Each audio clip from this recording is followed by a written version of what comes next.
अस्सलामुअलैकुम बिस्मिल्लाहिर्रहमानिर्रहीम। आज विजिट कोर्स का 38वां दिन। सलाहियत, तसव्वुरात, इक़्तिबास, पढ़ना, समझना और लिखना।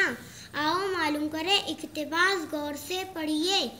ईद खुशियों का त्यौहार है।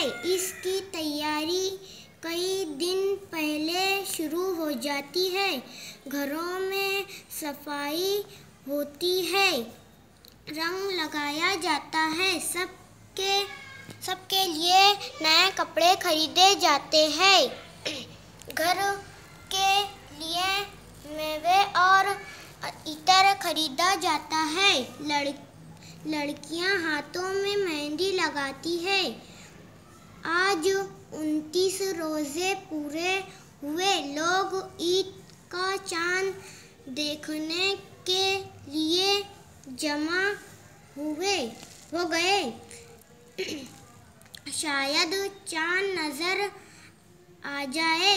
वो देखो, नीम की ऊंची शाख के पीछे से चांद नजर आ गया। हर तरफ ईद की चहल पहल शुरू हो गई। बच्चे, बूढ़े, जवान नए कपड़े पहनकर नमाज के लिए ईदगाह रवाना हुए।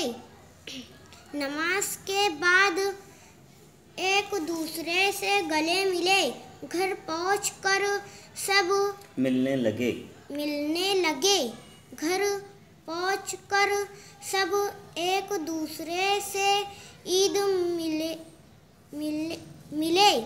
अम्मी ने शीरकुरमा सेवइयाँ खिलाई। बड़ों ने बच्चों को ईदी दी। हर तरफ रौनक है, खूब रौनक है, खुशियाँ ही खुशियाँ है।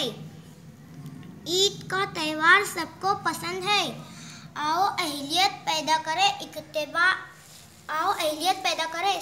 सवाल के जवाब लिखो। ईद कैसा त्यौहार है?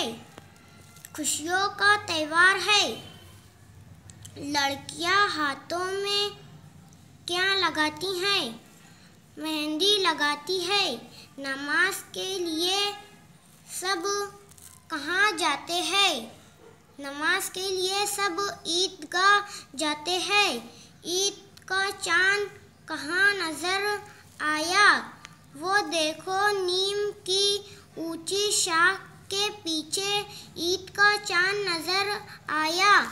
आओ मश्क करें। इक़्तिबास में से 4 हुर्फ़ी अल्फाज ढूंढ कर लिखे। नमाज जवाब लिखो। पैदा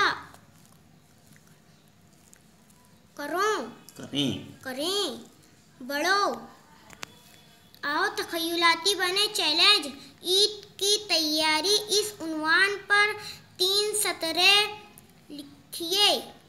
ईद का चांद देखकर सब खुश होते हैं। नए कपड़े खरीदे जाते हैं। लड़कियां हाथों में मेहंदी लगाती है। शुक्रिया।